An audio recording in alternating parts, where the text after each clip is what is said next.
Good morning 8 class. हमारा new chapter start होएगा आज सिविक्स का। अभी तक हमने 7th में सिविक्स पढ़ा था। अब हमारा 8 का chapter number 1 the Indian constitution. ठीक है, the name of the lesson is the Indian constitution. इसको हम एक एग्जांपल से सेटअप करेंगे, समझेंगे। जैसे बाबू एक गुड क्रिकेटर है, वो एक एक्सीलेंट बैट्समैन है, यानी बहुत अच्छा खेलता है। But the problem is that कि बाबू जो है उसको अच्छा नहीं लगता कि वो आउट हो। मतलब उसको लगता है कि वो गेम में कंटिन्यूस खेलता रहे, वो जितना लंबा खेल सकता है। ड्यू टू दिस, इसकी वजह से he loves to play in the backyard. तो वो अपने बैकयार्ड में ही खेलता है, अपने घर के बैकयार्ड में खेलता है, जहाँ पे उसका जो ड्राइवर है वो उसका बॉलर बनता है, यानी वो उसको बॉलिंग करता है और बाबू को कोई फियर नहीं होता कि वो उसको आउट करेगा, क्योंकि वो ड्राइवर है, इसलिए वो इस तरह से बॉलिंग करता है कि वो आउट ना हो। तो he can not be as long as a wishes. तो आपको क्या लगता है कि बाबू इंजॉय कर पा रहा है क्रिकेट को? डू यू थिंक, आप सोच रहे हो कि बाबू एक अच्छा स्पोर्ट्समैन है? There are rules. तो ये एक अच्छा स्पोर्ट्समैन नहीं है। There are rules which everybody needs to follow. आप कुछ भी गेम खेलो, उसमें कुछ रूल्स होते हैं जो आपको फॉलो करने पड़ते हैं। अगर आप आउट हुए तो आपको आउट होना पड़ता है, और अगर आउट नहीं हुए तो आप लंबे समय तक खेल सकते हो। But Babu with other birding cricket, पर बाबू जो है उसका क्या है कि वो फॉलो नहीं करता रूल्स को, टीम को नहीं मानता, इसीलिए वो एक अच्छा बैट्समैन नहीं है। अगर वो रूल्स को फॉलो करेगा, अच्छी तरह से खेलेगा, तभी एक गुड बैट्समैन बन पाएगा, स्पोर्ट्समैन। जबकि दूसरी तरफ और कोई व्यक्ति अच्छा स्पोर्ट्समैन है, क्योंकि वो टीम में खेलता है, रूल्स को फॉलो करता है। एवरी स्फीयर ऑफ लाइफ, यानी हमारी पूरी लाइफ में हमको कुछ रूल्स को फॉलो करना पड़ता है। ये इम्पॉर्टेंट है, क्योंकि हर व्यक्ति को, जो भी कंट्री में रहता है या उस जगह एरिया में रहता है, हर व्यक्ति को चांस मिलना चाहिए बराबरी का, कि वो भी उतना ही इम्पॉर्टेंट है कंट्री के लिए या उस जगह के लिए। तो इसके लिए रूल्स और रेगुलेशन होना बहुत ज़रूरी है। Need for a constitution. Similarly country को नीड्स, किसी भी कंट्री को चलाने के लिए कुछ रूल्स चाहिए, so that nobody become a, जिससे कि कोई भी व्यक्ति डिक्टेटर बन के, हर कोई डिक्टेटर ना बन जाए, उसकी अपनी मर्जी ना चलाए। इसीलिए किसी भी कंट्री को चलाने के लिए कुछ रूल्स रेगुलेशन की ज़रूरत है। इसीलिए हर कोई इंजॉय कर सके अपने अधिकारों को, यानी फ्रीडम, आज़ादी के साथ रह सके, इसीलिए ज़रूरी है कि रूल रेगुलेशन हो। अदर वर्ड्स में, one right should not cartel other freedom, यानी आपके जो राइट्स हैं, दूसरे की फ्रीडम को कोई नुकसान नहीं होना चाहिए, दूसरा भी आज़ादी के साथ ज़िंदगी बिता सके। तब इसीलिए ज़रूरी है कि रूल्स बनाए जाएँ। और कॉन्स्टिट्यूशन का मतलब क्या है? द कॉन्स्टिट्यूशन एक set of rules according to, मतलब एक रूल्स का सेट जिसके आधार पर गवर्नमेंट जो है वो देश को चलाती है। जो सेट ऑफ रूल्स है, यानी जो कॉन्स्टिट्यूशन में रूल्स बनाए गए हैं, उसके हिसाब से कोई भी कंट्री को चलाया जाता है गवर्नमेंट के द्वारा। ठीक है, अब है people ideas as a nation. People क्या सोचती है, पीपल के क्या आइडियाज़ हैं अपने देश के बारे में। इन आइडियाज़ को नेशन के बारे में समझने के लिए सबसे पहले एक और एग्जांपल सेट करते हैं। मानो आप किसी स्पोर्ट्स क्लब के मेंबर हैं, जो क्लब में जो यूनिफॉर्म और लोगो है और एक फ्लैग है। एज्यूम करो कि जो लोगो है वो आपको फ्यूरियस, यानी उसके ऊपर आपके लोगो है, उसके ऊपर लॉयन बना हुआ है शर्ट पे, जो आपको शो करता है कि आप बहुत फ्यूरियस है। आपकी जो इमेज है प्लेयर्स की, यानी बहुत एग्रेसिव हैं, आप बहुत अच्छा खेलते हैं, एग्रेसिव मैनर में खेलते हैं। इसके अलावा जो फ्लैग है वाइट कलर का, वो आपको एज्यूम करता है कि आपकी जो, आप हैंडशेक कर सकते हैं, आप दोस्ती का व्यवहार रखते हैं, आप बहुत शांत हैं। तो क्लब जो है आपको एनकरेज करता है कि आप औरों के साथ फ्रेंडली कंपटीशन कर सकते हैं। तो आप एक तरह से प्राउड मेंबर हैं उस क्लब के, जो प्रूव करता है कि आपकी और आपके क्लब की रिस्पेक्ट की जाए। ठीक है, उसी तरह कॉन्स्टिट्यूशन जो है वो ब्रॉडली डिफाइन करता है कि व्हाट वी एज पीपल, हम कैसे पीपल हैं, यानी हमारा कॉन्स्टिट्यूशन कैसा है, हम किस तरह का देश हैं। तो कॉन्स्टिट्यूशन किसी भी देश को चलाने के लिए, अभी तो मैंने बताया किसी भी देश को, हर कोई अपनी मर्जी चलाएगा, तो इसको रोकने के लिए कॉन्स्टिट्यूशन में rules of set of rules बनाए गए हैं, जिसके हिसाब से देश को चलाया जाता है। और जो कॉन्स्टिट्यूशन है वो डिफाइन करता है हम कैसे लोग हैं, हमारा देश कैसे हैं। जैसे कि एग्जाम्पल के लिए, जो हमारी नेबरिंग कंट्री है नेपाल ने बहुत स्ट्रगल किया अपनी आज़ादी पाने के लिए। सम ईयर्स अगो, कुछ समय पहले, नेपाल जो था मोनार्ची था। मोनार्ची यानी वहाँ पर किंग का राज था। मोनार्ची गवर्नमेंट उसको कहते हैं जहाँ पर किंग राज करती है, यानी किंग्स के रूल्स चलते हैं। तो नेपाल में मोनार्ची था, जिसमें सारी पावर किंग के पास थी। न्यू कॉन्स्टिट्यूशन फ्रेम किया गया 1990 में, नया कॉन्स्टिट्यूशन बनाया गया, बट जो पावर है अभी भी पर किसके हाथ में थी? राजा के हाथ में। जो पीपल नेपाल के लोग हैं वो लंबे समय तक इस कभी बैटल हो रही है, कभी लड़ाई झगड़ा हो रहा है और राजा अपनी मनमर्जी कर रहा है, तो आखिर में फाइनली उन्होंने राजा को ओवरथ्रो कर दिया और सीट पे से हटा दिया। टुडे आज जो है इंडिया की तरह नेपाल भी एक डेमोक्रेटिक कंट्री है, यानी यहाँ पब्लिक का राज है, पब्लिक इसको चलाती है। It still has to involve as a proper functioning तरीके से देश को चलाया जाता है। तो यानी आइडिया आपको बताते हैं कि लोग भी कैसी कंट्री चाहते हैं। अब आता है government and governance, system of governance.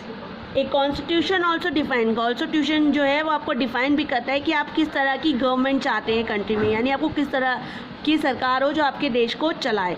In the case of Nepal, Nepal में कॉन्स्टिट्यूशन ऑफ 1990 तक डिफाइन सिस्टम किया गया मोनार्ची गवर्नमेंट थी, ठीक है, बट ये मैच नहीं करती थी पीपल की जो इच्छाएं थी। पीपल जो है इनसे नाराज़ थे, पॉपुलर अनरेस्ट थे, पीपल्स को पसंद नहीं था। In the case of India में, जबकि दूसरी तरफ जो कॉन्स्टिट्यूशन हमारा डिफाइन करता है कि हमारी जो गवर्नमेंट है वो डेमोक्रेटिक गवर्नमेंट है, जिसमें पीपल्स काम करते हैं, पीपल्स चूज़ करते हैं और पीपल्स के लिए ही काम होता है। और ये भी कह सकते हैं डेमोक्रेटिक सिस्टम गवर्नमेंट में जो हमारे देश में इस समय चल रही है, डेमोक्रेटिक गवर्नमेंट में प्रेसिडेंट जो होता है वो कंट्री का हेड होता है और जो प्राइम मिनिस्टर होता है वो गवर्नमेंट का हेड होता है, ठीक है। दो व्यक्ति होते हैं जो देश को चलाते हैं, प्रेसिडेंट और प्राइम मिनिस्टर। प्रेसिडेंट जो होता है वो किसका हेड होता है? कंट्री का। और प्राइम मिनिस्टर किसका हेड होता है? गवर्नमेंट का। कॉन्स्टिट्यूशन इस बात पर ध्यान देती है या उनकी क्लियर गाइडलाइंस है कि पावर उनकी किसी के हाथ में भी पूरी पावर ना आए, बल्कि उन लोगों की रिस्पॉन्सिबिलिटी रहे कि किस तरह से देश को डिफरेंट तरीके से डिफरेंट फंक्शंस में देश को चलाया जाएगा। यानी हर गवर्नमेंट है, प्राइम मिनिस्टर या प्रेसिडेंट की रिस्पॉन्सिबिलिटी बनती है कि वो देश को किस तरह से प्रॉपर तरीके से चलाएंगे। There is no roles and responsibility of the various function the ensure, यानी उनका मेन काम ये है, एंश्योर है कि स्मूथ तरीके से वो लोग देश को चलाएंगे, किस तरह के साथ किसी भी का कोई भेदभाव नहीं किया जाएगा, चाहे वो रिच हो या पुअर हो। जैसे कि प्रेसिडेंट जो है और प्राइम मिनिस्टर के बीच को आप समझिए इस तरह से, जो प्राइम मिनिस्टर है वो गवर्नमेंट को चलाता है और प्रेसिडेंट जो है उस give assent to every decision take by the prime minister, यानी प्राइम मिनिस्टर जो है वो देश को चलाता है पर president has to give assent, यानी कोई भी काम करने से पहले प्रेसिडेंट और प्राइम मिनिस्टर आपस में डिसीजन पर प्रॉपर बातचीत करते हैं, देन उसके वो आधार पर रूल्स और रेगुलेशन बनाए जाते हैं। और प्राइम मिनिस्टर या और ये कह लीजिए कि प्राइम मिनिस्टर भी है, प्राइम मिनिस्टर के नीचे कौन होता है? Council of ministers, minister of state होते हैं। प्राइम मिनिस्टर भी कोई भी काम करने से पहले उनसे एडवाइस लेता है, यानी प्रेसिडेंट हेड होता है कंट्री का, पर काम करने से पहले उसे प्राइम मिनिस्टर से एडवाइस लेनी पड़ती है। ऐसे ही prime minister council of minister, minister of state से एडवाइस लेते हैं।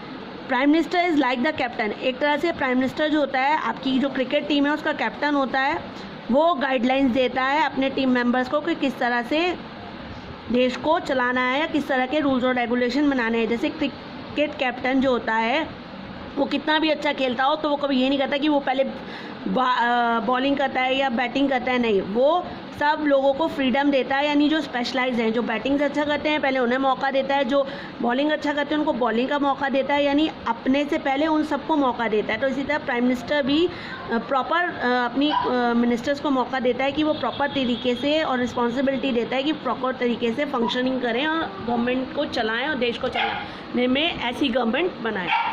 अब है प्रिवेंशन ऑफ टायरनी और मेजॉरिटी ओवर मोनोर्टीज़। इंडिया में मल्टी रिलीजियस कंट्री है, इंडिया में बहुत सारे धर्मों के और मल्टी कल्चर लोग कंट्री कहलाते हैं, क्योंकि अभी मैंने इंडिया जो है मल्टी कल्चर है, इतने धर्मों के लोग रहते हैं, हर किसी का ट्रेडिशन, रिचुअल्स, रीति रिवाज सब अलग अलग है। पीपल जो हैं वो अलग अलग धर्मों को फॉलो करते हैं, कोई हिंदू है, कोई मुस्लिम है, कोई क्रिश्चियन है, कोई जुडाइज़म है, कोई बुद्धिज़्म है। पीपल जो हैं पर्टिकुलर रिलीजन में भी minority in which caste from the major community, यानी आप एक तरह से देखिए जो पीपल हैं पर्टिकुलर किसी ना किसी रिलीजन को मान रहे हैं। कुछ लोग कोई रिलीजन ऐसा है जो बहुत कम है माइनॉरिटी में, यानी उस धर्म के लोग बहुत कम है, जैसे पारसी लोग बहुत कम हैं। तो क्या कहते हैं आप इस तरह से समझें कि हमारा जो देश है उसमें पहले कास्ट सिस्टम था, जैसे कि पहले ब्राह्मण से, फिर क्षत्रियास, फिर वैश्यास एंड फिर शूद्रास। ब्राह्मण जो थे उनका काम था पूजा पाठ का, क्षत्रियास जो थे उनका काम था वॉरियर्स यानी योद्धा, युद्ध वगैरह करना। थर्ड वन इज़ शूद्रास जो व्यापार करते थे, और fourth one is first one is ब्राह्मण जिनका काम था शिक्षा देना, पूजा पाठ करना। फिर क्षत्रियास जो वॉरियर्स थे, फिर ट्रेडर्स यानी वैश्यास, और लास्ट वन इज़ शूद्रा जो अनटचेबल थे, जो इन तीनों का इनके लिए काम करते थे। तो कास्ट सिस्टम बहुत पहले से ही हमारे यहाँ की राजा का बेटा राजा, ऐसे ब्राह्मण का बेटा ब्राह्मण, पहले ये था कि हर कोई अपना अपना प्रोफेशन अपनाता था, दूसरे का प्रोफेशन नहीं अपनाया जाता था। तो कास्ट सिस्टम स्टार्टिंग से ही बहुत था। इंडिया में आज़ादी के बाद जो कास्ट सिस्टम है उसको दूर किया गया। ये जो प्रॉब्लम हमारे यहाँ चली आ रही थी कास्ट सिस्टम की, इसको दूर किया, और इसको करने वाले जो व्यक्ति था उसका नाम था डॉक्टर भीमराव अंबेडकर। क्योंकि डॉक्टर भीमराव अंबेडकर जिन्होंने हमारे कॉन्स्टिट्यूशन का फादर कहलाते हैं, वो उनका खुद का जन्म एक छोटी कास्ट फैमिली में हुआ। उनको बहुत ही ह्यूमिनेशन का सामना करना पड़ा। लोगों ने उनके साथ गंदा व्यवहार किया। उन लोगों को ऊंची जाति के कुओं से पानी नहीं दिया जाता था, मंदिर में जाने नहीं दिया जाता था। इस तरह का व्यवहार उनके साथ किया गया। उन्होंने ये खुद झेला, इसीलिए उन्होंने जब कॉन्स्टिट्यूशन बनाया तो इस चीज़ को उन्होंने अपने दिमाग में रखा। तो डॉक्टर बी आर अम्बेडकर की स्टोरी वी नो 1000 से भी लोग ज़्यादा जानते हैं, और 1000 से भी ज़्यादा लोगों को इसका सामना करना पड़ा, इस डोमिनेटिंग नेचर का, कि उनके साथ इतना गंदा और व्यवहार किया गया। तो हमारे कॉन्स्टिट्यूशन ने इस बात पर ध्यान दिया कि इसको एक पनिशेबल ऑफेंस माना है, क्राइम माना है, अगर अनटचेबल लोगों के साथ में गलत व्यवहार किया जाता है, उनके माइनॉरिटी के नाम पर, कास्ट के नाम पर उनके साथ बुरा व्यवहार किया जाता है, उनको पनिश किया जाता है। डोमिनेटिंग होना गुड है, यानी मानो आपके दो फ्रेंड्स हैं और आप दोनों फ्रेंड्स को लड़ते हुए देखते हो और आपसे पूछा जाता है कि बताओ कौन किसको मारा, पर आप एक का भी नाम लोगे तो आपकी दूसरे से लड़ाई हो जाएगी, पर आप नहीं बताते, आप कहते हो मैं तो था ही नहीं। तो यह है डोमिनेट होना कि आपने बताया ही नहीं। तो डोमिनेटिंग होना रॉन्ग नहीं है, पर अगर आप हेल्पलेस लोगों के साथ में डोमिनेटिंग होते हो तो ये गलत है। यानी आप अगर डोमिनेटिंग होते हो, मतलब जो कम्युनिटी ज़्यादा है, ज़्यादा लोग हैं, उनको ज़्यादा अच्छी ट्रीटमेंट मिलते हैं और माइनॉरिटी कम्युनिटी को कम ट्रीटमेंट देते हैं, कम चीज़ें देते हैं, तो ये आपका डोमिनेटिंग होना अच्छा नहीं है। इसको हम इंटर कम्युनल डोमिनेशन भी कहते हैं। तो यदि आप उनके साथ में अच्छा व्यवहार करते हो, चाहे किसी भी धर्म के हैं, कम छोटी जाति के बड़ी जाति के, कोई मैटर नहीं करता। तो इसीलिए हमारी कंट्री में इसके लिए लॉ बनाया गया है कि यदि ऐसा व्यवहार किया जाता है किसी के साथ तो उसको पनिश किया जाता है। चलिए आज के लिए इतना ही, अब हम नेक्स्ट क्लास में पढ़ेंगे। हैव अ नाइस डे बच्चा।